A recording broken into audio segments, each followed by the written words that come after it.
Hey friends, welcome back. In this video, we're going to be introducing two new important ideas, consumer surplus and producer surplus, and some related ideas. Now, these are important ideas because they will allow us to do policy analysis, which is to say to analyze policies that are imposed upon us by the government, such as price controls like the minimum wage law and rent control, and also taxation. Right, the effect of taxes that are imposed on us. So that's good, very, very useful. Now, here are some definitions. Consumer surplus, the difference between the highest price a consumer would pay and the price they actually pay. So let me tell you a story about that. All right, I was in Ross the other day. I love Ross because they have great deals and they have a lot of different random stuff. And I was in Ross shopping, just kind of killing some time actually, and I came upon a candle like this one. This is not the exact candle, but it's very similar in that it's orange and smelled tropical. And so I wanted this candle because my old one burned out and I like to keep one around. But when I checked the price, there was no price in the bottom, right? And so I said, well, I'll just check at the cashier when I'm ready to leave. And so I put it in my basket, I carry on, right? So I finish shopping, I walk up towards the front, and I'm sitting there in the gauntlet of candy that they have at the front of the stores now. And so I'm trying to avoid looking at the candy by instead looking at my candle. And I was asking myself this question, right? What is the most I would be willing to pay for this candle? And the reason I wanted to know the answer to that was because when I got to the front, I knew the cashier is going to tell me what the price is. And I'm going to have to decide right then, do I want it or do I not want it? I don't want to sit there and hem and haw when I'm talking to the cashier. Is it worth it? Is it not worth it? No. I want to have that decision made. So I'm trying to figure out what is the highest price I'd be willing to pay for this candle. And so I'm looking at the candle. I think for a minute about what types of things you would ask yourself if you're trying to figure out what's the most you'd be willing to pay for, this candle or some random thing like a candle, right? Well, you probably ask yourself something like, how much joy am I going to get out of this thing, right? When I'm looking at this candle, I'm looking at the color. I'm like, is that really the right color orange? Does it smell tropical-y enough? Am I going to get sick of this smell? Is it big enough? Is it, so I'm thinking about all these different things related to the candle, right? In the end, what it all comes down to, all these characteristics of the candle boil down to how much benefit am I going to get out of the candle? So I'm going through this process and I come up with $7. That's the highest price I'd be willing to pay for the candle because that's how much benefit I get out of the candle, right? Now, the cashier said, sir, the candle is $4. And how do you think I felt at that moment? Yes, exactly, right? I was willing to pay at most $7. I actually only had to pay $4. And so I got some consumer surplus, right? Consumer surplus is the difference between the highest price someone would pay, $7 in my case, and the price actually paid, $4. And so my consumer surplus was $3, right? The difference between the price I'd be willing to pay at most and the price I actually paid. And if you think about it, it's like free joy, right? I mean, I get $7 worth of benefit, but I only have to pay $4. So I'm getting $3 worth of free joy, or $3 worth of net benefit, right? I'm getting $7 worth of benefit. I'm having to give up $4. So I'm getting $3. It's kind of like profit for consumers, right? I'm just keeping the money. I would have paid $7, but I actually only have to pay $4. So it's like profit, net benefit, free joy. All these things make sense when you're thinking about consumer surplus. So now, producer surplus, very similar idea. Firms have some lowest price they could accept for a good, which is related to the cost of producing it. And if they're able to get a price that is above the lowest price they'd be willing to accept, they feel happy about that, and we call that producer surplus. Very similar to profit, although not quite identical, but for our purposes, you can think about it that way if you want to. All right. Anyway, producer surplus, the free joy or net benefit to the firms of selling the units. Anyway, let's try to find the consumer surplus on a graph. Yes, we're going to have to do that. All right. So here's an example about the demand for chai tea. All right. So chai tea, it's a spicy tea. It's pretty good. And we asked for consumers what's the highest price you'd be willing to pay for chai tea, and we got some different answers, right? Just based on their preferences and maybe how much money they have, stuff like that, right? So Teresa says, wow, that's a good cup of chai tea. It brings me so much benefit. It's warm, it's sweet yet spicy. I would pay at most $6 for it. Tom, Terry, and Tim also would be interested in chai tea. They don't have the same high valuation that Teresa does, but that's all right. Tom says, at most, I'd pay $5, Terry $4, Tim, at most, I would pay $3. All right. Now, so we have this information about the consumers and the highest price they're willing to pay. We should make a link here between the highest price someone's willing to pay and what we have ultimately on this table up here and the demand curve that is mapped down here on the graph, right? So think about this, right? Based on this information I have about the highest price these consumers would be willing to pay, I can start to think about some different prices and the quantity that would be demanded at these different prices, right? If the price was $7, how many of these consumers would buy a cup of tea? 0. Not a single one of them would be willing to pay $7. The highest price any of them would pay is $6. So we're going to be stuck here selling 0 units until the price hits falls all the way down to $6, and only then do we get our first unit in, and that's because Teresa said she would pay $6. Right? So let's continue on here. If the price keeps falling, price falls to $5.50, still only 1 unit would sell, right? Just Teresa. The price has to fall all the way to $5 in order to get our second unit selling, and all the way to $4 to get our third unit selling, and all the way to $3 for Tim to enter the market, and we would get our fourth unit to sell here. So what we have here now is the relationship between the market price and the quantity that would be demanded at that price. And that's important because it is this relationship that a demand curve maps out, right? So I'm pointing this out to you for a couple reasons. The main reason, friends, is so that you can understand something new about the prices along a demand curve, right? I mean, for example, why is it that $5 happens to be the price associated with quantity equals 2?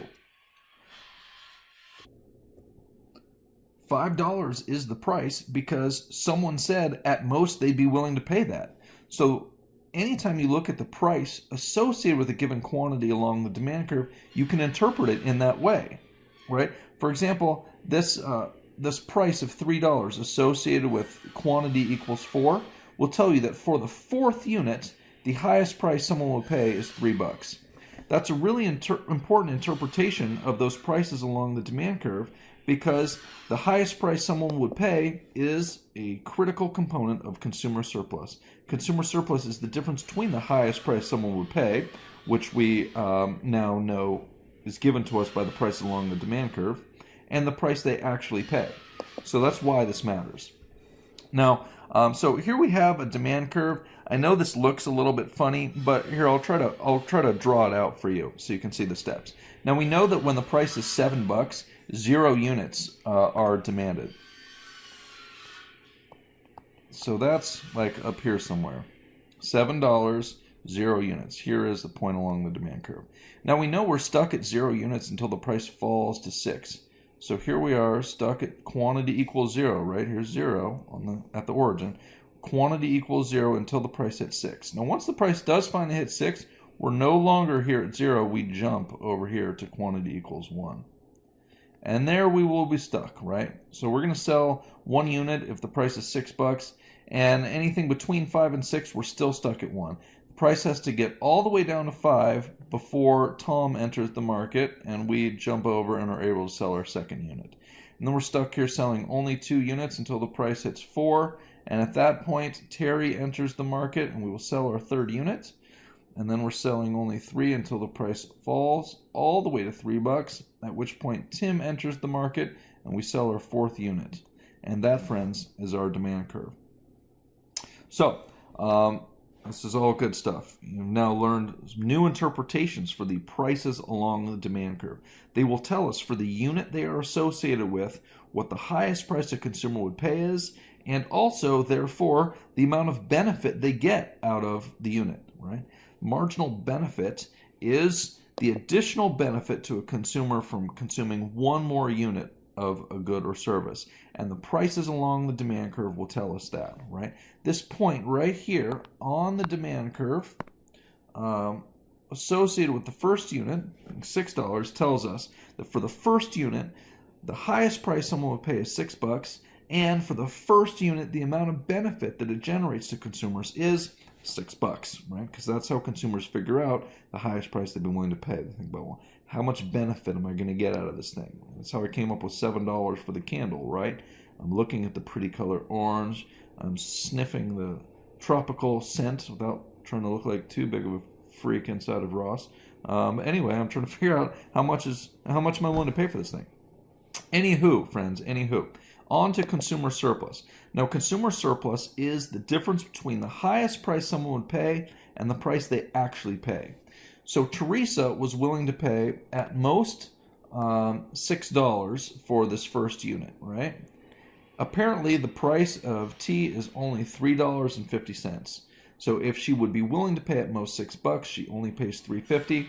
She would have a consumer surplus of $2.50. $2.50 of free joy or net benefit, right? Because she's getting $6 worth of joy out of the tea, only paying $3.50. She's getting this additional $2.50 benefit for free, and that is her surplus, right? So you can think about this for Teresa, and you can actually look at the area of the rectangle, and you can see the area of the rectangle is $2.50, right? The height goes from $3.50 to $6. That's $2.50 right there. The width is one unit, so 1 times $2.50. The area of this thing is $2.50. All right. So now we've thought about Teresa, let's consider the other market participants at this market price of $3.50. At a price of $3.50, Tom is in, right? Tom would have been willing to pay at most $5. He actually pays $3.50, so he experiences $1.50 worth of consumer surplus. That's area B here. And Terry would also enter the market at a price of $3.50. She'd be willing to pay at most $4. Hence, she has 50 cents worth of consumer surplus, and that would be area C here. Note that Tim, who's willing to pay at most $3, is not entering the market. $3.50 is too high for Tim. But imagine how this would change if the price did fall to $3. If the price fell to $3, all of our consumers would get 50 cents more surplus, right? Teresa would now have $3 worth of surplus. Tom would have 2. Terry would have 1. And Tim will just enter the market. If the price falls to $3, Tim is indifferent at this price, but he has said he would buy, so he will, right? At this price of $3, Tim buys a unit, but he doesn't get any surplus because the price is exactly the most he'd be willing to pay. All right? So this, friends, is how you can see the consumer surplus on a graph. It is always something like this, the area below the demand curve and above the price line for all units that sell. Now, I know this demand curve doesn't look a lot like the ones we've been working with, but it's just because we only have 4 units on here. This funky shaped demand curve here is called, by math nerds like me, sort of, I'm an aspiring math nerd, not a full-fledged member of the crew, but anyway, this is a step function. You may have heard of that before. Now, it's called a step function because it looks like a set of stairs, right? And so think about how this would change if we had a more realistic quantity, right? Like instead of 4, imagine how this set of stairs would change if we had, a greater number, like maybe 10 for starters, right? Think about how this would change. Well, instead of 4 little steps with 4 consumers, you'd have 10 little steps, right? And of course, the steps would need to be thinner to accommodate all 10. So if you had 10 people in the market, your demand curve might look more like this. Like 1, 2, 3, 4, 5, 6, 7, 8, 9, 10. Sorry, I have no artistic talent. But anyway, that's what the demand curve would look like if we had 10 units, right? Imagine if we had like 100 units, for example, right? I definitely can't draw 100 little steps, but it might look something like this. Oh, that's just terrible, but something like that, right? Isn't this looking a lot more like the linear demand curves we've been working with? Well, so look, you can imagine, if we had 1,000 units or 1,000 market participants, we'd be trying to draw like 1,000 little steps, and they would all be really, really thin. Okay, look, we're not trying to draw 1,000 steps. You can see I have no artistic talent, and so instead of doing that, we just draw a linear demand curve like this. Okay, but you should know that with these linear demand curves, there are actually steps. You just can't see them, right? They are in here somewhere. This is the most artistic thing I know how to do. This is a zoom lens. We're zooming in on the demand curve, and here are the steps. They're actually there. You just can't see them because they're so small. All right? So I bring that up because the consumer surplus is always going to be this area below the demand curve and above the price for the correct number of units, even when we have a more realistic demand curve like this one. All right?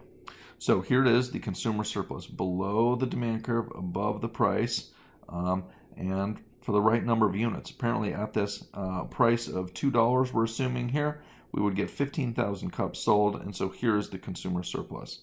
Now, if you had a price up here at the top, you could actually calculate the area of this thing if you wanted to. Like, say this thing was $5. You could calculate the amount of consumer surplus here as the area of this triangle, right? So here's a triangle. It has a height of 3 because it goes from 2 to 5, right? And the width is 15,000. We know that the area is 1/2 the base times the height, and the base is 15,000. And the height is 3. So this would boil down to 22,500 for consumer surplus if you plug those numbers in. Anyway, so you can find the consumer surplus, a numerical value for it that way, or you might just want to identify the area on the graph. For most of our purposes, that'll be enough. All right. So anyway, that, friends, is consumer surplus. This free joy, this net benefit that consumers get when they pay a price that is less than the max they'd be willing to pay. We can identify it on the graph, and we can quantify it on the graph, and those will be useful tools for us later. Now let's move on to producer surplus, friends. Producer surplus, really similar to consumer surplus. It's the free joy that the producers get. Usually we think about this in terms of profit or something related to that. And so it is. That's reasonable, right? Consumer surplus is basically profit to the consumers. It's just that most of the time we're not used to thinking about profit accruing to the buyers of a good, but it does, right? That's what consumer surplus is. Now, producer surplus is the difference formally. It is the difference between the lowest price a firm would accept and the price they actually receive. Now, the lowest price they would accept is related to the marginal cost of production, right? The marginal cost is the additional cost of producing one more unit of a good or service. Recall the marginal benefit to consumers is the additional benefit to a consumer of consuming one more unit of a good or service. So, analogous definition to this marginal cost is the marginal benefit we had on the consumption side. All right. So, here is a supply curve. All right. Now, there's a backstory here that hasn't been told, and I will try to share that with you based on what I can infer from this supply curve. There's a company called Heavenly Tea. They make tea. They were asked what is the lowest price you could accept for your first 4 cups of tea. All right. And the Heavenly Tea Company looked at their cost of production. And they thought about, okay, well, what is the marginal cost of producing the first, second, third, and fourth cups of tea? And what they came up with is, $1.25 for the first, $1.50 for the second, $1.75 for the third, and $2.25 for the fourth cup. Right? Let me try to kind of tell the story in a better way here. All right. So what we've done here is we've asked the Heavenly Tea Company, what is the marginal cost of production? What is the lowest price you could accept?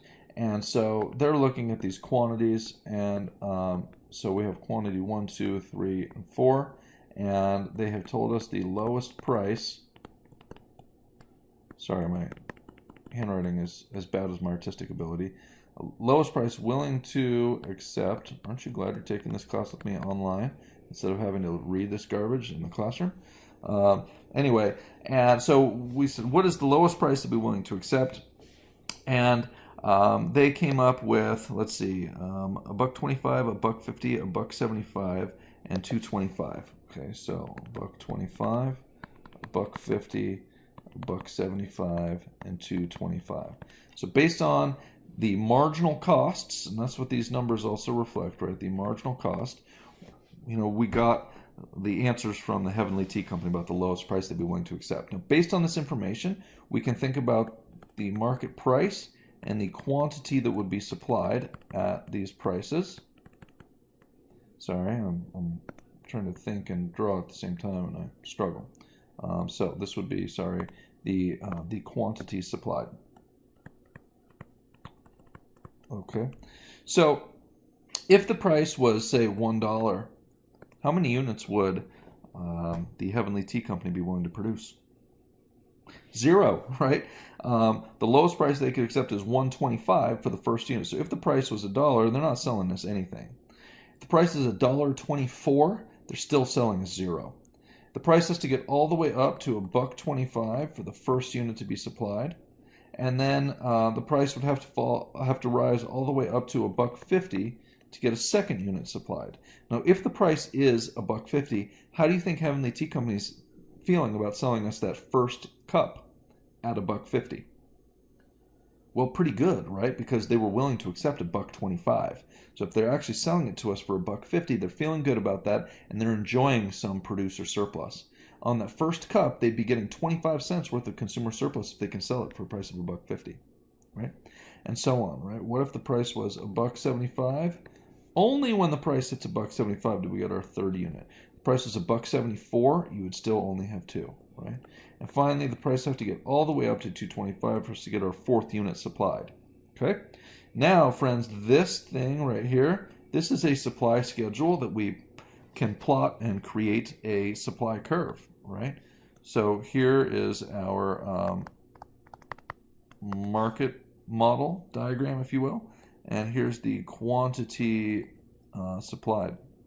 Now we know that we've considered 0 units up to 4, so 1, 2, 3, 4. And the prices we've considered here, we've talked about like $1. We talked about $1.25, $1.50, $1.75, and $2.25. All right. So these are our prices. Now let's try to trace out the supply curve. Right. We know that 0 units will be supplied if the price is $1, and that's right here, and that we're going to be stuck here at 0 until the price rises to $1.25. So here we are. This is the supply curve, right? If the price is less than $1.25, we're stuck here at 0. But as soon as we get up to $1.25, we're no longer here. We are now jumping over here to quantity equals 1, right? And so if the price is $1.25, 1 unit will be supplied, and we'll be stuck supplying only 1 unit until the price finally hits $1.50. And when it finally hits $1.50, we're no longer here at 1. We jump over here to quantity equals 2. Right? And there we will sit, only supplying 2 units until the price hits $1.75, and when it does, we're no longer here at 2. We're now over here at 3, right? And then we will sell only 3 units until the price hits $2.25, and when it does hit $2.25, we're no longer here at 3. We are now over here at 4. And so there it is, friends, a supply curve. You can tell it's a supply curve because it will tell you for any price how many units would be supplied, right? If, for example, if I pick a price of, say, $2 right here, this curve says, well, 3 units will be supplied. And that makes sense because if the price is $2, we can see that they'd be willing to accept, that they would produce these first 3 units. Not the 4th unit, though, because they need a price of $2.25 to produce that unit. So this is a supply curve, even though it looks a little bit funky. It looks funky as a step function for the same reason that the step functions look funky on the demand side, and it's because we only have 4 units here, right? In the real world, we deal with markets that supply a lot more than that. Imagine how this step function would change shape if you had 10 units, right? You'd have 10 steps and they would be narrower. So you'd be like 1, 2, 3, 4, 5, 6, 7, 8, 9, 10, something like that, right? If you had 100 units, you'd have like something more like that. And if you have 1,000 units, well, we got 1,000 little steps, right? We're not trying to draw all those 1,000 steps, so we don't even bother. We just draw a line to approximate it. But you should know that on this line, there are, in fact, steps. If you zoom in, right, it would look something like this. Okay? So that is the supply curve, and that, friends, is where this supply curve came from. Right? They asked the Heavenly Tea Company what's the lowest price you could accept for these first 4 cups of tea. We got the answers, and we developed the supply curve like so. All right? Now, So a few things to note here. The supply curve tells us a lot of information. It will tell us for a given unit, like the first unit, what the lowest price the firm would accept is, and therefore also the marginal cost of producing that first unit. You can interpret the prices along the supply curve in exactly that way for any supply curve. The prices along the supply curve will tell you for a given unit what the lowest price a firm would accept is, and therefore what the marginal cost of producing that unit is. Now, assuming that the price is $2 here, we can find the producer surplus. Right? We know from this point along the supply curve that the lowest price a firm would accept is for the first unit is $1.25. If the price is actually $2, they will get 75 cents worth of producer surplus, right? This area of box A here, this is 75 cents. As a height of 75 cents, a width of 1. Therefore, the area is, well, height times width, 0.75 times 1, or 75 cents. Now for the second unit, the firm would have accepted $1.50 at the lowest. That's the cost of production. They actually sell it for $2. They get 50 cents worth of producer surplus. And for the third unit, 25 cents worth of producer surplus. So that's how you can find the producer surplus for one particular unit. You will probably be more interested in finding the producer surplus in the market as a whole. And it always looks something like this, even with more realistic supply curves. It's always the area above the supply curve and below the price for the correct number of units, however many units actually sell, right? The firms can only get producer surplus for all the units they sell, and likewise with consumers, right? They can only get surplus for units they actually consume. Now, looking at a more realistic demand curve, then it's just this area right here, right? This is the area below the price and above the supply curve. Apparently 15,000 units are going to sell at a price of $2. All right, so that's how you can find the producer surplus. You can find the area of this thing if you had, if you just had this dollar value right down here, like say this was 50 cents, you could find the area of this rectangle, right? It looks something like this.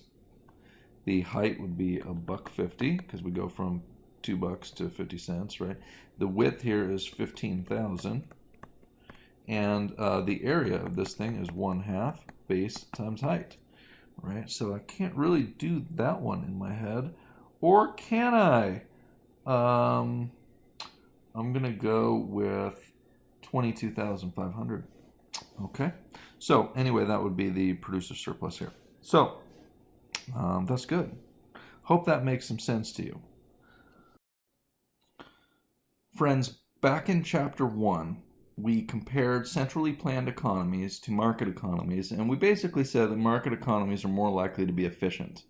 Now that we've developed the tools of producer and consumer surplus and also have kind of reinterpreted the prices along the demand and supply curves to tell us about the marginal benefit or marginal cost of a particular unit respectively, we are in a good position to revisit the argument about the efficiency of markets with the benefit of these new tools. Okay, so there are a couple different ways you can think about efficiency. Now remember, back in chapter 1, we said that it's rational to do something if the benefits outweigh the costs, and that optimal decisions should be made using marginal analysis, right? What it all boils down to is we want to do something if the marginal benefit is at least as large as the marginal cost. So that's one way to think about market efficiency. It's efficient if all trades take place that have marginal benefit exceeding marginal cost. Now I will add that we're okay if the marginal benefit equals the marginal cost. That's fine too, right? But it's one way to think about efficiency. If all goods are produced that have marginal benefit at least as large as marginal cost, then we have efficiency. Another way to think about it is with respect to producer and consumer surplus. Remember that producer and consumer surplus are the total net benefit to market participants, right? And so what we want is to create as much benefit as possible, right? So we say that a market is efficient if it maximizes the sum of consumer and producer surplus, and we call the sum of producer and consumer surplus economic or total surplus. Right? The total amount of surplus in the economy is the sum of the producer and the consumers. All right? So Let's kind of think about these ideas. Coming back to this issue of we want goods to be produced that have the benefit at least as large as the marginal cost. Recall the interpretations, these reinterpretations that we've made of the prices along these demand and supply curves. Look at this 14,000th unit here. The price associated with that unit along the supply curve is $1.80. That tells us that the lowest price a firm would accept, which is the marginal cost of production for this unit, is $1.80. Now the price along the demand curve is higher. Apparently this is $2.20 up here, all right? So for this 14,000th unit, the highest price a consumer would pay is $2.20, which is an estimate of the marginal benefit of consuming it. The lowest price a firm would accept is $1.80. That's an estimate of the marginal cost. So for this particular unit, the 14,000th units, the benefit of $2.20 outweighs the cost of $1.80, and therefore it should be produced, right? Notice that all of these units kind of just around 14,000 to the left and to the right, they all have this situation where the demand curve showing the benefit is above the supply curve that shows the cost, right? So all these units around 14,000 should also be produced. Let's move from 0 out to the right here, out to 15,000, right? Look at how the marginal benefit and marginal cost of each of these units changes. Right here at the low values here, the benefit is high. Your first few units, you're going to have a high benefit, right? The cost is lower, all right? As we increase the quantity that we produce, the marginal benefit of consuming an additional unit falls. That makes sense. The more TVs you have in your house, the less useful the last one is. And the cost of producing is higher. You say, well, why does the cost of production go up? Well, look, generally speaking, the reason that the marginal cost rises is because of increasing opportunity cost. If I asked you to go make me a TV, you could do that. You'd have to give up certain activities. If I asked you to make me a second or third or fourth TV, you have to give up activities that are increasingly valuable to you, right? The first TV, the activities you gave up are the ones you valued the least, right? But as I ask you to produce more and more, you have to give up other resources that are increasingly valuable to you. Hence, the marginal cost rises, right? So, as we consider these individual quantities, at the far left of the diagram, where the quantities are low, the benefit is high, the cost is low. And as we increase the quantity, the costs rise and the benefits fall. And we get to this point right here at the middle, at the equilibrium.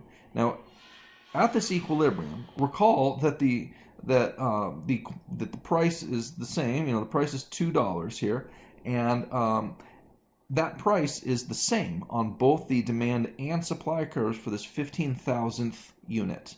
So the price of $2 along the demand curve tells us that for the 15,000th unit, there is $2 of benefit, marginal benefit to consumption. And this $2 value along the supply curve tells us that for this same 15,000th unit, that the lowest price a firm could accept is $2, and that is the cost of production.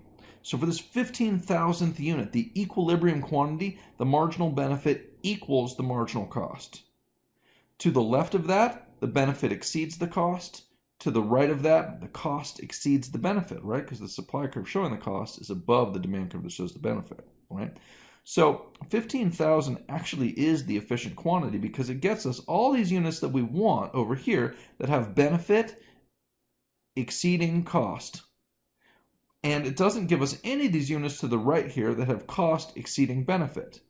So this equilibrium quantity really is the efficient quantity because it gets us all the units that have benefits exceeding cost and none of the units that have cost exceeding benefit. So it really is the best that we can do. And recall from the end of chapter 3 that the good news, that's actually what we expect to occur. We think that the markets will reach equilibrium eventually because if they're out of equilibrium, a surplus or a shortage will emerge, putting pressure on the price towards that equilibrium. So this equilibrium that we actually expect to occur in a competitive market turns out to in fact be the efficient quantity, the quantity that gets us all the units that have benefit greater than cost and none of the units that have cost exceeding benefit. You can see that stuff a little bit more in this diagram here, right? Here we have this stuff fleshed out a little bit more. Notice these quantities here at 14,000, you've got the benefit exceeding the cost. And because the benefit exceeds the cost, the output is inefficiently low. We should produce more units, right? The units to the right of 14,000 over here, they still have benefit exceeding cost, so we should produce them. Anytime you've got marginal benefit exceeding marginal cost, you should increase production. Here at the equilibrium, marginal benefit equals marginal cost. That is the perfect quantity. Now over here at 16,000, you've got a problem because the supply curve showing the cost is above the demand curve that shows the benefit. So for the 16,000th unit, the benefit is only $1.80, but the cost is $2.20. So we should not produce this unit. We should produce fewer units. So output is inefficiently high if the cost exceeds the benefit. What we really want is to be right here at the equilibrium where marginal benefit equals marginal cost, because that ensures we've produced every unit that has benefit exceeding cost and none of the units for which cost exceeds benefit. Now, another way to think about the equilibrium, about efficiency, of course, is using producer and consumer surplus. Notice that at the equilibrium here, we've got all of this area above the equilibrium price and below the demand curve is consumer surplus, and we've got all this area above the supply curve and below the price as producer surplus. Of course, the sum of these two areas is economic surplus, right? And the key thing to note here is that basically here at the equilibrium, we have producer and consumer surplus maximized. At any other price other than the equilibrium price, fewer units are exchanged, and so we would end up losing some surplus. For example, consider this situation here when the market's out of equilibrium. If this market price for chai tea is $2.20 instead of $2, well, we're no longer going to get 15,000 units, right? Consumers only want 14,000 units at this price of $2.20. It doesn't matter that firms want to supply this quantity way out here on the supply curve, whatever that is. In order for a unit to actually be exchanged, both parties have to agree. And surplus only arises to consumers and producers if the unit is actually exchanged. At any price other than the equilibrium price, fewer units are exchanged. And therefore, we lose the surplus on those kind of lost units, right? Look at this price of $2.20. At this price of $2.20, consumers only want this quantity, 14,000. And so guess what? That's all that's going to sell. Now we know that if the price was $2, we'd get 15,000 units, and we'd have this whole area A, B, and C together would be the consumer surplus, and these areas D and E together would be producer surplus, right? That's basically what we saw right here. This is the same graph, just broken down with letters and stuff, right? In equilibrium, we're getting A, B, and C for consumers and D and E for producers. Out of equilibrium, we end up consuming fewer units. Consumers, of course, get the area above the price and below the demand curve always, and that's just area A. Producers get the area below the price and above supply. Now, a critical thing to keep in mind here is that, recall, firms only get surplus for units that they actually sell. So if you're trying to find the producer surplus in this graph, and you're like, all right, well, it's below the price of $2.20 and above the supply curve, you could end up trying to basically claim this whole area in here as producer surplus. But you got to keep in mind that firms only get surplus for units that actually sell, and at this price of $2.20, you're only getting 14,000 units selling. And so you can't get surplus for anything to the right of 14,000 because those units are not exchanged. That's why we lose areas C and E. Areas C and E were part of the surplus that accrued to units 14,000 through 15,000. These units in here from 14,000 to 15,000, that's why we had C and E as surplus. But since these units are no longer exchanged because the market's out of equilibrium, we no longer get the surplus on them. The surplus is lost to us, and it's called deadweight loss. Deadweight loss is basically lost economic surplus due to a market being out of equilibrium. So here is a little sort of more formal definition of deadweight loss: the reduction in economic surplus or total surplus because a market's out of equilibrium, right? And that's certainly what's happening with C and E. In equilibrium, we have an economic surplus of this whole area between the curves, A, B, C, D, and E. Out of equilibrium, we've lost C and E from our surplus, hence it is deadweight loss. Now, one other thing to point out to you here, looking at this table, look at area B. B was originally a part of consumer surplus. They had ABC originally, in equilibrium, I should say. Out of equilibrium, area B is part of producer surplus. So when this market went from being in equilibrium to out of equilibrium, area B, this surplus, was transferred from consumers to producers. All right. I'm just pointing that out now because it'll be useful to us here in a few minutes. Anyway, so I hope that makes some sense to you about the efficiency of markets. There's two ways to think about it: using doing the marginal analysis, or you could use producer and consumer surplus.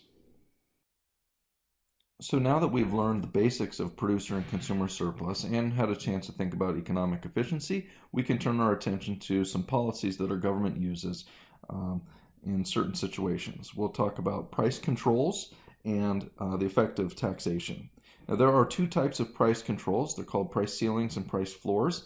The government imposes these when they think that the current price isn't fair or good or whatever. If the government has a problem with the current price, they will make some laws about it. A price ceiling is what the government uses when they feel that the market price is too high.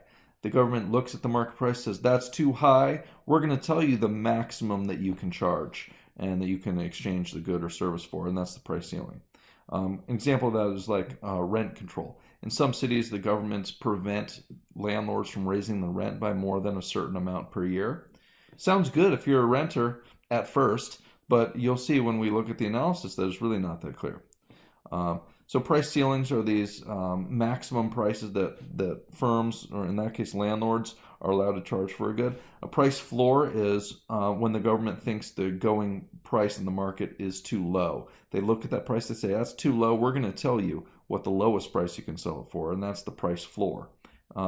And so this is just a minimum price. So things like minimum wage, for example, is an example of a price floor. So we don't typically have a whole lot of price floors and ceilings in the United States. In other countries, they are much more prevalent, and they're really bad. You'll see when we do this that they're typically imposed for fairness, and that's kind of subjective. Well, when I say that they're bad, I mean that from an efficiency standpoint. They reduce the total amount of surplus and cause us efficiency problems, which we can see now that we've learned about efficiency. All right. So, you should know there are also price floors in agricultural goods too. We do kind of have a national security interest in wanting to be able to produce lots of agricultural, food here at home, and so we put in some protections for farmers in the form of price floors. We want them to stay in business and not, we don't want them going out of business and not producing us food. Anyway. So let's have a look then at a price floor. All right. So this is similar to a minimum wage law in that it is the minimum price that could be sold for, that the good could be sold for in a market. Now, for starters, before the price floor was in effect, the market was in equilibrium here. All right. And 2 billion bushels of wheat were produced, and the equilibrium price was $6.50. Now, before we go any further, visualize the areas of producer and consumer surplus when this market was in equilibrium, right? Consumers always get the area below the demand curve and above the price for all units purchased. In equilibrium, all 2 billion units are purchased, so the area that is above the price and below demand curve for these 2 billion units is this area I'm tracing out with my cursor here. It includes areas A and B. Producer surplus is always below the price and above supply for the right number of units for however many units sell. Well, in equilibrium, 2 billion units are selling. So the area below the price and above the supply curve is this one I've been tracing out with my cursor here, right? It includes area C and also this sort of weird shape here. I don't know what that's called. Anyway, let's have a look at what happens when the market's out of equilibrium, right? Say that this price of $6.50, everything was going fine, but the farmers convinced the government that they should put in a price floor, and the price floor should be $8. So the government says, okay, fine. The new price is $8. You can sell bushel wheat for $8, and anything above that would be fine also. So now the price is at least $8. This forces the market to be permanently out of equilibrium. And as we saw earlier, when a market's out of equilibrium, we have less surplus, which means there is deadweight loss. And that is a sad story, right? We really don't like deadweight loss. We don't want to give up free joy ever, right? So now, after the price floor is imposed here at $8, now visualize the producer and consumer surplus. At this price of $8, only 1.8 billion bushels of wheat will be purchased, right? It doesn't matter that firms want to produce this quantity way out here, whatever this is. If consumers are only willing to buy 1.8 billion, well, then that's all that's going to sell, right? Both parties have to agree in order for a unit to sell. So what that means is that we're going to lose the surplus for anything to the right of 1.8. You can't get surplus for units that aren't exchanged. So for these units from 1.8 to 2 billion, these are units that would have been exchanged when the market is in equilibrium, but with this price floor in place, these units are no longer exchanged, which is why we lose areas B and C. Areas B and C are related to these units that are no longer being exchanged, hence we don't get those areas as surplus anymore, and they are deadweight loss. Now, anyway, in terms of the producer and consumer surplus, only these 1.8 billion bushels are being bought, and so the consumer surplus below the demand curve and above the price just for these first $1.8 billion is this little triangle here that I'm kind of outlining with my cursor, right? Now, the producer surplus is always the area below the price, which is now $8, and above supply for all units that are actually exchanged. So when you're finding producer and consumer surplus, one really important thing to consider is, okay, how many units would be exchanged at this price? Because you can only talk about surplus for units that are actually exchanged. Now, at this price of $8, only 1.8 billion bushels are being exchanged, so we can only get surplus in here for these units from 0 up to 1.8 billion. Everything to the right of 1.8 doesn't count anymore because those units are not exchanged. So we're looking for the area that is below the price, which is now $8, and above the supply curve, but only for these first 1.8 billion units. So basically we're talking about this area right here that I'm outlining with my cursor here. This is the area that's below $8 and above the supply curve, but only for these first 1.8 billion units, nothing to the right. So one thing to point out to you here is area A. This was a part of consumer surplus along with B and this area up here when the market was in equilibrium. Now that the market's out of equilibrium with this price floor, area A is now going to the sellers. It's a part of producer surplus now. So area A was a part of consumer surplus, and it's transferred to the producers as a result of this price floor.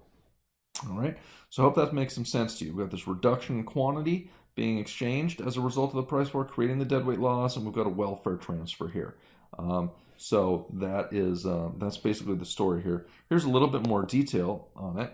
One sort of side effect that I didn't really talk about was the fact that this high price will create a surplus in the wheat market if farmers don't understand how this works.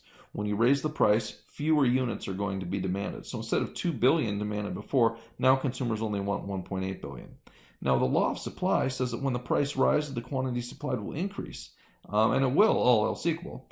And so when the price goes from $6.50 to $8, you've got a decrease in quantity demanded in accordance with the law of demand. You've got an increase in quantity supplied in accordance with the law of supply. And you have a surplus of basically 400 million bushels of wheat. At this price of $8, consumers only want 1.8 billion. Producers want to produce 2.2 billion, and so you have a surplus of 400 million bushels of wheat here that won't be sold at this price of $8. When we have these policies in agriculture markets, a lot of time what happens here is the government just buys up whatever the surplus is, and we end up with all this extra food. And you'll hear that we give it away from time to time. Oh, well, we gave 300 million, tons of cheese to some poor country. Maybe that's a lot of cheese, maybe not that much. But anyway, we give away a lot of this food. You'll hear it from time to time. And it's because the government buys up the surplus that is created in ag markets when we have these price floors, which are not uncommon in this sector of the economy, agriculture. But the rest of the economy, they are pretty uncommon. All right. So now that we have some ideas about this particular price floor in the market for wheat, think about price floor in the market for labor. This is important because people feel really passionate about the minimum wage in that it helps workers, and the reality is that it does help workers. Some workers at the bottom. It actually hurts some other workers at the bottom too. We'll talk about that. And it changes the surplus around. Now, that being said, you're not going to hear a lot of economists say, oh, we should abolish the minimum wage altogether. It does create some fairness by helping out those people at the bottom. And we tolerate the loss of efficiency, which occurs in the form of deadweight loss, because of this equity component. Remember, efficiency isn't the only thing we care about. We care about equity also. A lot of times there's a trade-off involved in getting more equity and giving up some efficiency, which is what we see here with minimum wage laws. But imagine, for starters, that there is no minimum wage law. Standard market theory, whatever, would suggest that there is some equilibrium, right? There's a supply in the market for labor, and those, by the way, are the workers. In the labor market, the sellers are the workers, and the demanders, these are always the buyers. Well, who buys the labor? Typically, that would be the firms, right? So you got to kind of flip your typical thinking around here. The sellers are the workers in this case, and the buyers are the firms in this case, because this is the market for labor. Now, of course, this is just supply and demand like any other market. There is an equilibrium. There is so there's some equilibrium quantity called L1 apparently here, and some equilibrium wage W1 here. All right. So that's what would happen if there was no minimum wage. The market would find its equilibrium, but we do have minimum wage. The minimum wage law keeps the market price above the equilibrium price, so we're permanently out of equilibrium, and there are some results that are totally familiar from our analysis of the wheat market price floor, right? First of all, you get a surplus, right? Remember that surplus of wheat we had? Well, here you get a surplus of workers, all right? When we increase the price from W1, the quantity supplied of workers increases, right? There's some workers who won't work at a wage W1, but with this higher minimum wage, they say, okay, fine, I'll work, right? So you have an increase in quantity supplied with the minimum wage going up. You have a decrease in quantity demanded. Firms don't want to hire as many people if the price rises. Certainly makes a lot more sense to replace people with machines whenever possible if the minimum wage is going up and you don't have to pay that minimum wage to a machine. Also, machines don't complain, they're not late, they don't file workers' comp claims, and, those are all good things from an employer's perspective. So, minimum wage law, it creates the surplus. Do you know what a surplus is called in the market for labor? When you have more workers than there are jobs available? That, friends, is unemployment. And yeah, it's true. Minimum wage laws do create some unemployment. How much is debatable. So here you've got some unemployment. That's bad enough, but consider this for a minute. There are some workers who actually lose a job because of minimum wage laws. Recall that in equilibrium with no minimum wage law, we're getting L1 quantity of people employed.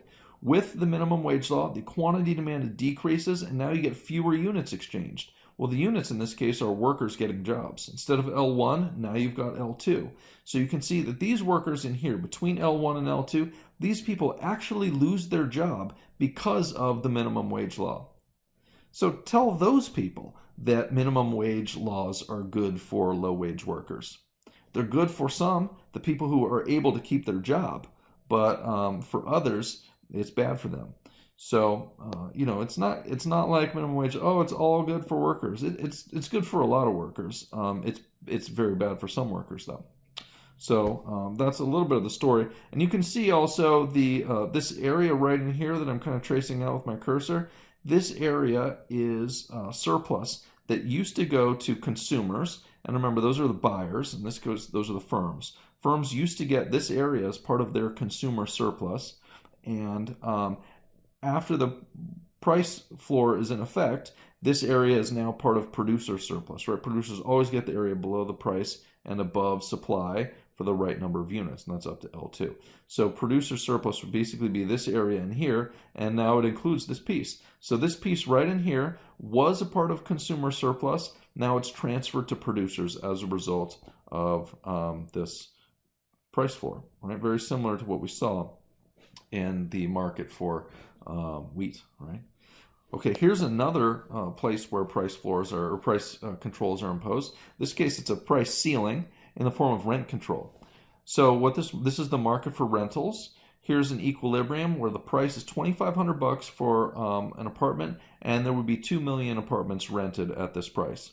Now, if the government imposes a price floor of $1,500 because $2,500 is too expensive, there's going to be some consequences of this. For one thing, at this price of $1,500, who's going to build an apartment? Now, one thing you should know about rent control is that typically it's imposed in a geographic region. A city government will say, okay, well, rent control is in effect from say 41st Street to 45th and between 2nd Ave and 5th Ave. They'll do it in like a geographical area like that. Now, if you were considering building an apartment complex and a particular area is subject to rent control, you would be crazy to build it there, because the whole point of building an apartment complex is so that you can rent out the units and make money off the renters, right? So what happens when rent ceiling is imposed is construction stops. No one's building in those areas anymore if they don't have better options. Typically they do.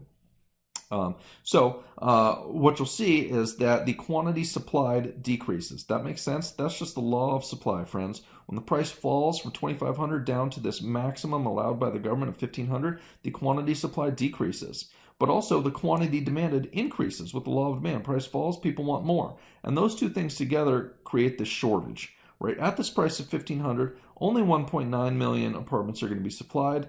2.1 million would be demanded, and so you have a shortage of 200,000 apartments here.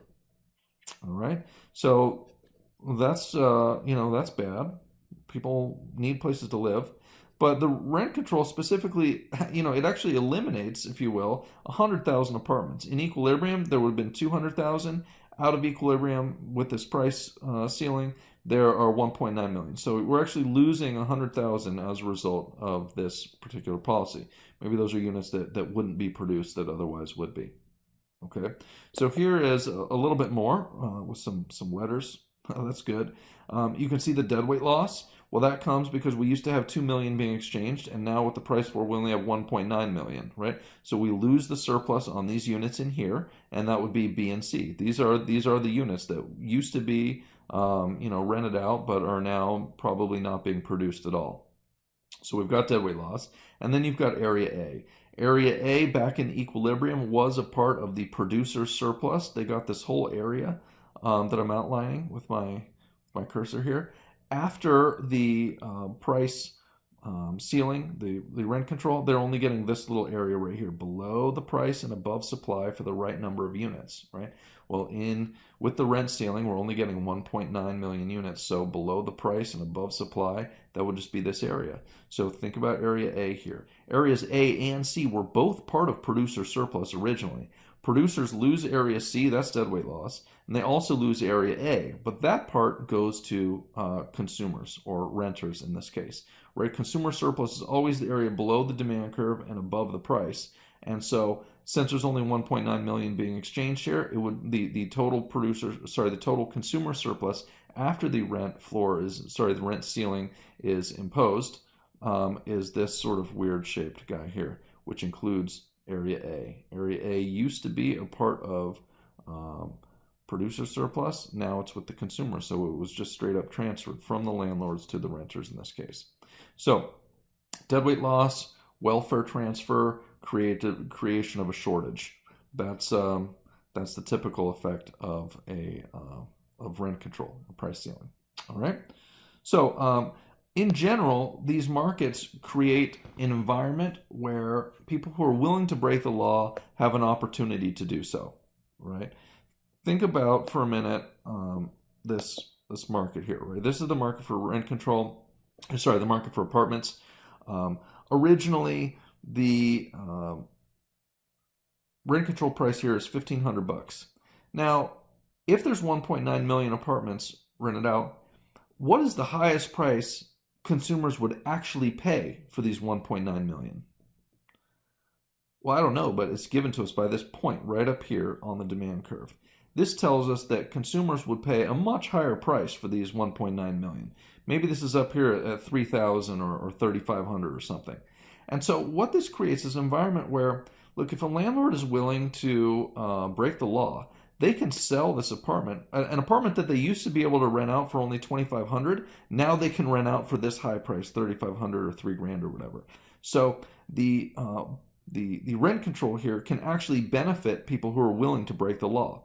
It creates an environment where they might want to do that, right? I mean, you could stick with the law and rent your apartment out for only $1,500, or you could break the law and charge your renters $3,500 or $3,000.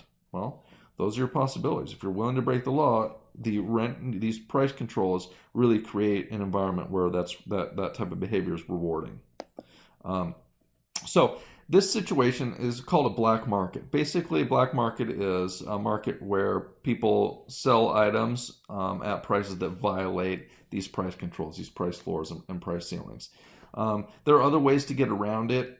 These price controls, you might do things like if minimum wage is stated like per hour, you might pay people differently. Pay them, per unit created. That's what happens in a lot of agricultural fields, where the workers are paid based on what they pick rather than how many hours they pick. A nice convenient way around price controls is to change the way the price is assessed, right? Pay people based on production instead of per hour if the law is related to per hour. If if the law about apartment rent is based on monthly rent, then switch to like short-term rents, like Airbnb or something like that. Or charge people for, whatever the rent control price is for the apartment, and then charge them ridiculous amounts for things like parking or other amenities that might be offered. So people try to find ways around it, and that's basically what a black market is. Now, all of these price controls have similar effects. Some people are made better off, some are worse off, and generally speaking, there is deadweight loss. That's how it always works with these price controls. Doesn't matter if it's a price ceiling or a price floor, or how good you think the particular policy is. Like if you're really passionate about minimum wage, hey, that's great, but it's going to make some people worse off, and there's no getting around that. Sorry. There are way better policies though to get money for people at the bottom. If you think people don't make enough money at the bottom, then increase the earned income tax credit. That's a policy that's basically a tax credit that people who don't make very much money get. So if you increase the earned income tax credit, then you could get more money to the people at the bottom without messing with their employers. If you don't mess with their employers, then you're not going to have the labor market distorted and get all the deadweight loss. If you just increase the earned income tax credit, you can help those people at the bottom without costing any of those people their job. That is a better policy. Anyway, so here's just a really one last little example here. Think about the country of Venezuela. These people have massive problems lately. They've had a socialist economy, and they're probably going to have to switch out of that in the near future because it's not really working. Their old president, Hugo Chavez, he redistributed land from rich people to poor people as part of his I'm going to help everybody plan, right? This sounds good in practice, except that the poor people who now were landowners didn't know how to farm. And so the production in the society decreased dramatically. Hugo Chavez is not the only person that's tried this. Robert Mugabe in Zimbabwe did the same thing. Took money from all these rich white farmers that were there as a legacy of colonialism. So it's kind of understandable why they thought, okay, well, maybe you guys shouldn't have all the best land if it was taken illegally and so on. But what Mugabe did was he redistributed all that land and then gave the land to his cronies who didn't know how to farm, and it killed the Zimbabwe economy. Their GDP decreased by something like half. They lost half of their GDP and their national income because of this. Well, it happened in Venezuela too. They redistributed the land to people who don't know how to farm, and so a lot of production is lost. The result when the supply decreases is that price goes up, and that's what happened.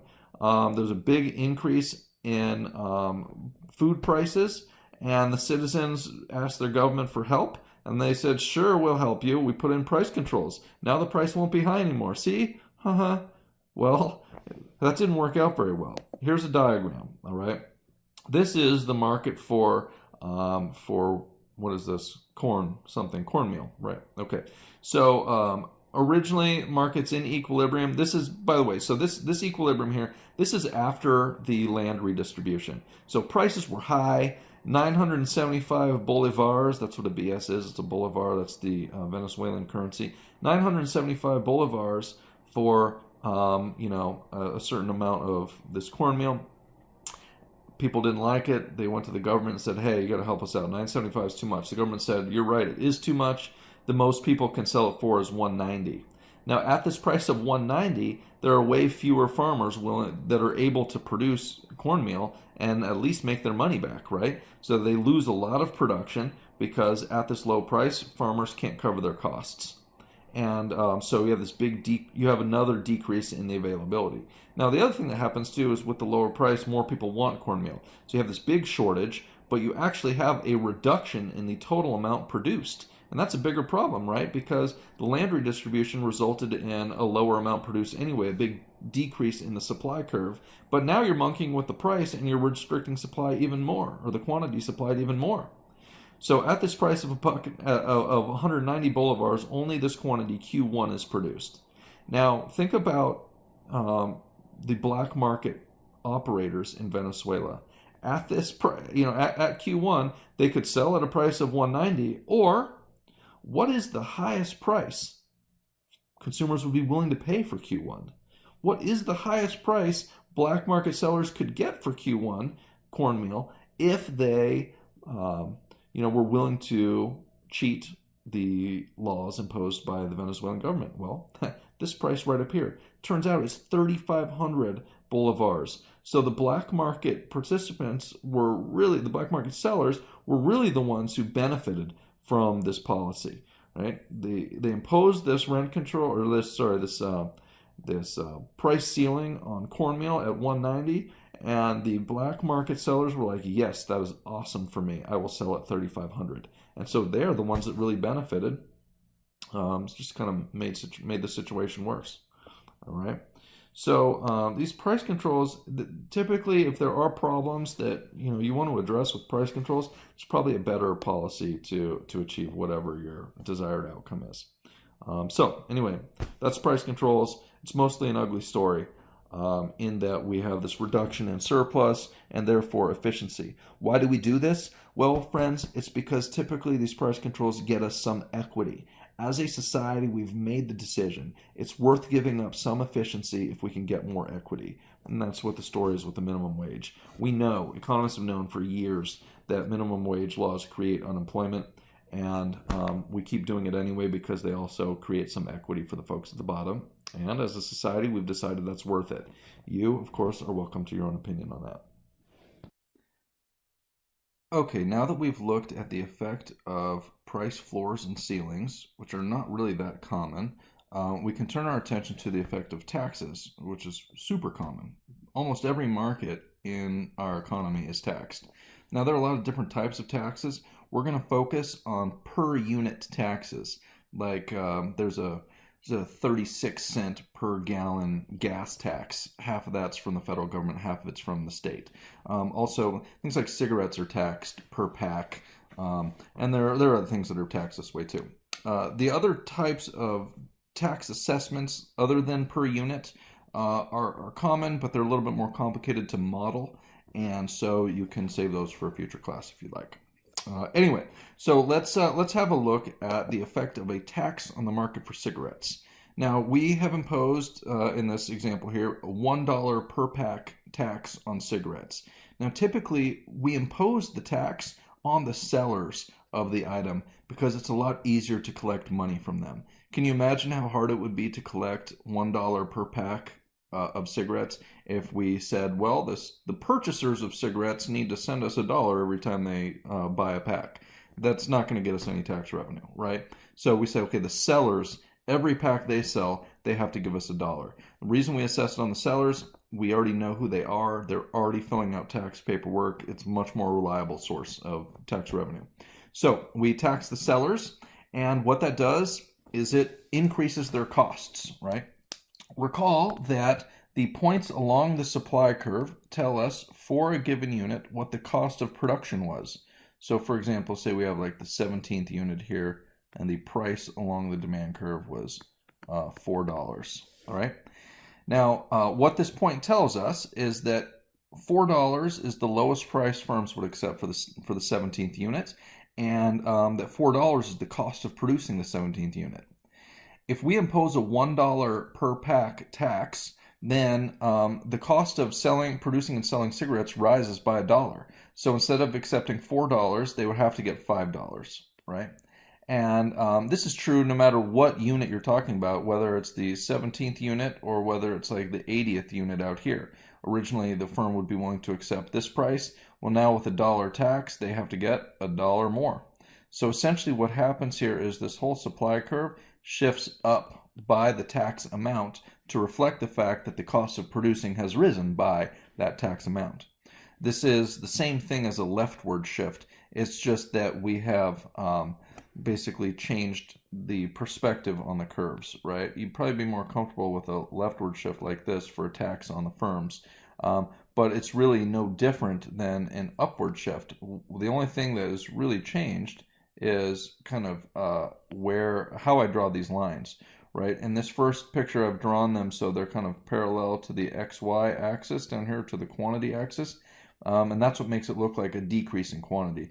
With a vertical shift here, all I've done is changed how I've drawn these curves. Instead of being parallel here at the top to the quantity axis, now we're kind of more parallel to the vertical axis, the price axis, which is why it looks like it's an upward shift instead of a leftward shift, but really it's the same thing. Anyway, if that doesn't confuse you, don't worry about it. We have an upward shift in supply showing the fact that the tax has increased the cost of producing and selling the item by the tax amount. Now, look at this graph here. Here we have the original equilibrium before the tax at a price of $5 with 4 billion packs sold. We impose this $1 per pack tax. It drives the supply curve up by $1. We have a new equilibrium here at point B. Notice that the price is $5.90. Although the tax imposed was $1, the price does not rise by $1. And ultimately, the reason for that is because of the slopes of these curves here. And we'll talk about that here in a few minutes. But anyway, this is how you model a cigarette tax if it's imposed on sellers. You shift the supply curve up by the tax amount. Now, if we had imposed the tax on purchasers, it would basically decrease the highest price they could pay because they still have to pay for this. They still have to pay for the tax. So essentially, what would happen is the demand curve would shift down, showing that they get less benefit out of each pack of cigarettes because they have to pay $1 additional for it. Something like that. But that's how you'd measure it if we were imposing it on buyers. And we'll look at that a little bit later. So here is that same picture. You've got the $1 increase in price, $1 increase in the tax, creating a 90-cent increase in price, not the whole dollar. So that's good. Not really anything new there. So here's a graph with something a little bit new. It's the same graph. Here's point A, our original equilibrium. We increase the tax by $1. It drives up the supply curve by $1. We have the new equilibrium here at point B. Now this price at point B, $5.90, that is the price that consumers actually pay. But remember that firms don't get to keep all $5.90. They have to turn around and give $1 per pack back to the government. So although the firms will collect $5.90 from the buyers, they will only actually keep $4.90 because they have to give $1 per pack to the government. So firms are actually going to end up paying a little bit of this tax, right? 90 cents. So here's the $1 per pack tax. It's this vertical height between the two curves. The new price will be $5.90. The price the firms keep is $4.90. Right? So 90 cents of this tax is effectively paid by the consumers because we're paying $5 before, now they're paying $5.90, and 10 cents of this tax is effectively paid by the sellers. They were collecting $5 before, now they're collecting $4.90. So a portion of this tax is paid by the sellers, a portion is paid by the buyers. What's interesting is that it's not all paid by the sellers, right? We impose this tax on the sellers. Shouldn't they be the ones that pay it? Well, actually, no. What determines who pays the tax is the slopes of these curves relative to each other. I'll point that out here in a couple minutes. But for now, look at the tax revenue here. Here it is in green. Recall that the vertical height from $4.90 to $5.90, this is the $1 tax amount, and that at the new equilibrium, point B, 3.7 billion packs are sold per year. Okay, so look at this green rectangle here. think about the dimensions of this rectangle. The height is the $1 per pack amount. The width is the number of units sold, or in other words, the number of units upon which that $1 tax is imposed. So the area of this green rectangle has a height per unit tax, the $1 per pack, and a width of the number of units taxed. And so the area here is going to be the per pack tax, and the width will be the number of units that are taxed. So the area is the total tax revenue, right? The height is the per unit tax, the width is the number of units that it's imposed on. So this green area is the tax revenue. That's good. You can see the portion of it that's paid by consumers as a reduction of their consumer surplus as compared to the original equilibrium at point A. At point A, consumers were getting each pack for $5. They were getting this whole area below the demand curve and above the price as their surplus. Now they got to pay $5.90. So now their surplus is everything above $5.90 and below the demand curve. What they've lost is sort of this top portion of the green box here. This is the portion of the tax that comes out of consumer surplus and is therefore paid by consumers. This lower part of the green box here, this was originally part of producer surplus back at point A at the original equilibrium. They were getting the area below $5 and above the supply curve. So this area right here, this lower portion of the green box, was a part of producer surplus. Now it's part of the tax revenue. So this is the portion of the tax that is paid by the producers. So hope that makes some sense to you. This yellow area here, this is deadweight loss. Back when the market was in equilibrium before the tax at point A, consumers were getting this whole area below the demand curve and above the price, including this top little portion here where my cursor is. And this yellow, this bottom yellow portion here, this used to be a part of producer surplus. It was above supply and below price of $5. So this little piece here used to be a part of producer surplus. Both of these are gone now because we're no longer consuming these units. Packs 3.7 to 4 billion, all of these, 300 million packs of cigarettes in here, no longer being exchanged because of the tax. And so we lose the surplus on those, and that's the deadweight loss. So you can see on this per unit tax graph here a lot of different things. You can see the tax revenue, you can see who actually pays which portion of the tax, and you can see the deadweight loss. Cool side note here, notice that whoever pays the tax, it's not actually related to who the tax is imposed on. This tax was imposed on sellers. Remember we said sellers, you got to pay $1 per pack, but it was actually mostly paid by the consumers.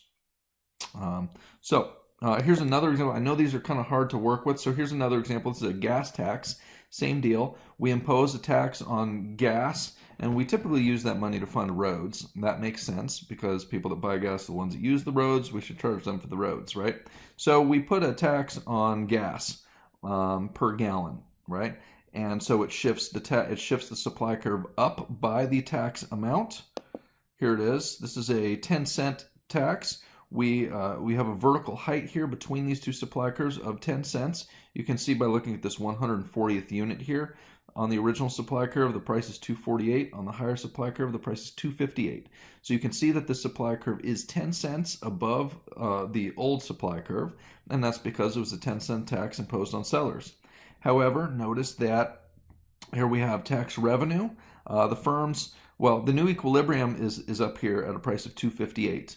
Firms will collect $2.58 per gallon from the customers, but they have to turn around and give 10 cents back to the government, leaving them with only $2.48, right? So this is the price that is paid by consumers. This $2.48 is the price that's kept by the producers, and the difference is what is sent on to the government.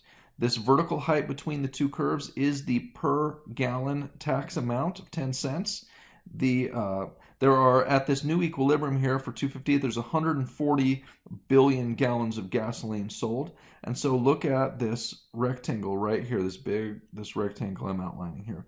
This, friends, is the tax revenue that goes to the government.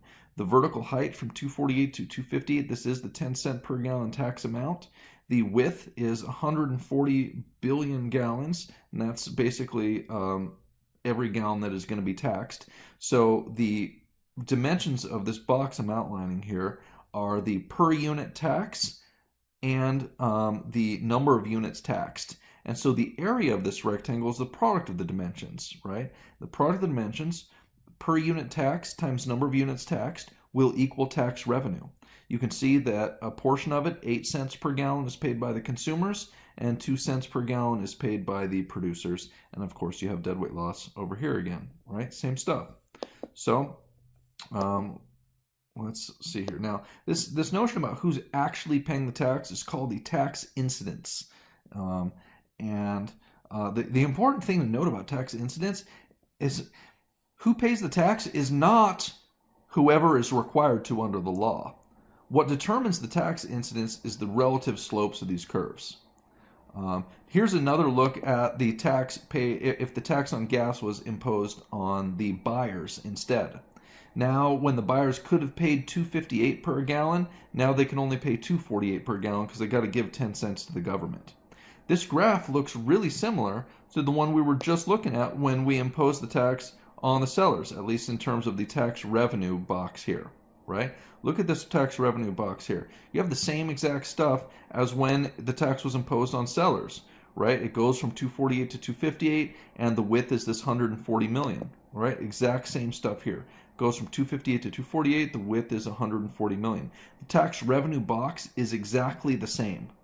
The incidence is exactly the same also. This is the portion up here, the 8 cents per gallon paid by consumers. This is the portion down here, the 2 cents per gallon paid by producers. You have the same deadweight loss region over here. So it doesn't matter who the tax is imposed on, actually, buyers or sellers. That is not what determines the tax incidence. You can see that it's the exact same in both of these pictures, regardless of who the tax was imposed on. Right? So what really does matter in the end are the relative slopes of the supply and demand curves. Let me try to give you some examples of that. All right. So here are, I'll kind of give you maybe 3 different graphs here. All right. So here are 3 different graphs. And what I'm going to try to do with these graphs is show the effect on the tax incidence based on the slopes of these curves. Now, first of all, the slopes of these curves, think about what we're talking about here for a minute. When the slope is different between these curves here, ultimately what it has to do with is how sensitive consumers are to price changes. Consider these 2 price changes. Say we go from P1 to P2. The steeper demand curve will show us that, well, yeah, we did lose some quantity demanded, right? There was a reduction in quantity demanded by going from P1 to P2. A flatter demand curve shows a much bigger change in quantity demanded, right? Look how much bigger this decrease in quantity demanded is with the flatter demand curve. This is the flatter demand curve. This is the steeper demand curve, right? So the slopes of these curves really tells us how sensitive the market participants are to price changes. And ultimately, that's what happens in a tax, is the price changes, right? And so it makes sense that the slopes of the curves would have some effect on how this all plays out. So let me try to draw some different curves here. This first one, I'll try to draw curves that are kind of the inverse of each other in terms of slope. And then I'll draw let's see, maybe a really steep demand curve. So, or maybe a really steep supply curve. Right? So here's a demand curve. Here's a super steep. Here's a steeper supply curve, something like that. And over here, I'll do that same demand curve with a much flatter supply curve, something like that. Okay. So here's the original equilibrium for each of these cases. This is what happens before the tax is imposed. Visualize the producer and consumer surplus, right? Consumer surplus is above the price and below demand. Producer surplus above supply, below the price, right? So let's say that we impose this tax on the sellers, and it's going to be a $1 tax or something, right? So we shift the supply curve up by $1 and try to make the supply curve shift roughly the same. So something like this. Oh, God, that's ugly. And then something like this. Okay, so supply 1, supply 2, supply 1, supply 2, supply 1, supply 2. All right, notice we have a new equilibrium in each of these, right? And that equilibrium price is here. I'll call that price, well, the original equilibrium is P star. The new one I'll call P prime. So here's P star, here's P prime. So P star is the original equilibrium price before the tax. P prime is the new equilibrium price after the tax. But keep in mind that the government doesn't get to, or that the firms don't get to keep all P prime dollars. They have to turn around and give some to the government, right? How much do they give to the government? Well, the tax amount, whatever that is. And that tax amount is the vertical height between the two supply curves. So instead of being able to keep P prime dollars, the firms are only allowed to keep this lower number of dollars. I'll call it P bar. And that's true for all of these situations here. Here's P bar, and here is P bar. Okay. This last graph isn't going well, but anyway, here is, of course, the I'll try to outline it here. This is the tax revenue box right here, where you've got these two curves that have roughly equal slopes. You can see the portion paid by consumers is roughly equal to the portion paid by producers. And of course, here's your deadweight loss over here, right? Now with this much steeper supply curve, look what happens. Here is our tax revenue box. I'll try to outline it here. This is our tax revenue box. And you can see that the portion paid by the consumers up here is a lot less than the portion paid by the producers. Here, the producers pay so much more because they are much less flexible. A steep supply curve says we're not going to change very much, no matter how much you change the price. And essentially, between the buyers and sellers, whichever has a steeper curve, whoever's less flexible, that's who ends up paying the majority of the tax, or who bears the majority of the tax incidence. So that's the key thing to note. It has to do with the slopes of these curves. I'm going to ignore this guy over here on the right. What has caused the difference in tax incidence between these two graphs? The only difference is that the supply curve is a lot steeper, and that's why the sellers end up paying more of the tax, because they're not flexible. They're just going to take it. So that's the deal with them. All right, so that's what determines tax incidence, the slopes of these curves. Now think for a minute about Social Security tax. This is a tax that funds Social Security and Medicare. They're called FICA, the Federal Insurance Contributions Act. And pretty much everyone that pays Social Security and Medicare has to cough up 7.65%. Most people don't realize that their employer is also paying 7.65%. So the total is 15.3% that is contributed per worker into the FICA system. Okay, so who ends up with most of the tax? Well, look, it's kind of equally applied between the workers and the firms, right? Each side pays 7.65%. But as we just learned, who actually pays the tax is not related to who the tax is assessed on. It doesn't matter that this tax is, applied equally to the buyers and sellers. What matters is the slopes of the supply and demand curves in the market for labor, right? The result is that the workers who are less sensitive to price changes for labor, they basically they go to work the same number of hours for the most part. Anyway, the workers are much less sensitive to price changes than the employers are, and the result is that the Social Security tax burden is much more heavily paid by the workers than the firms. So here's some graphing of that, or some modeling of that, right? Here and the difference between these two graphs is who the tax was imposed on. Here is the effect of the tax imposed on buyers, on the demanders, who are the buyers. And here's the effect of the tax imposed on the sellers, which are the workers, right? And so what you can see here is that the tax, I'll do it in green, that sounds good. What you can see here is that the government revenue is the same in each case. It's this box right here, right? And it's this box right here. The box looks exactly the same, It doesn't matter whether it's the demanders who the tax is imposed on, shifting the demand curve down, or if it's the suppliers shifting the supply curve up. The tax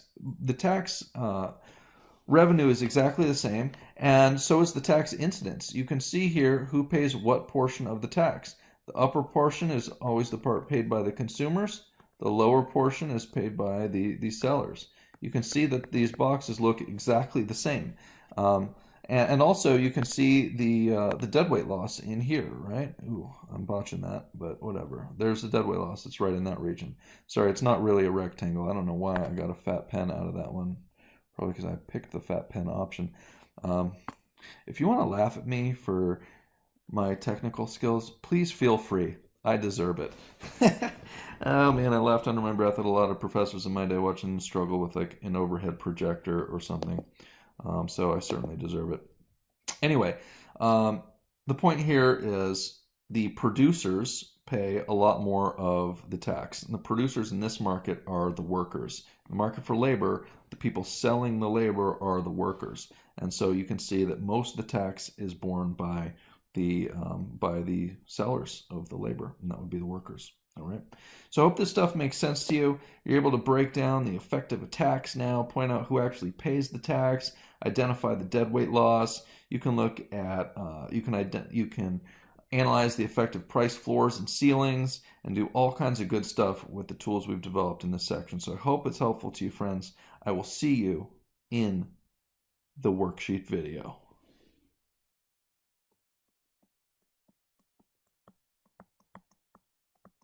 A Kearns production. All rights reserved.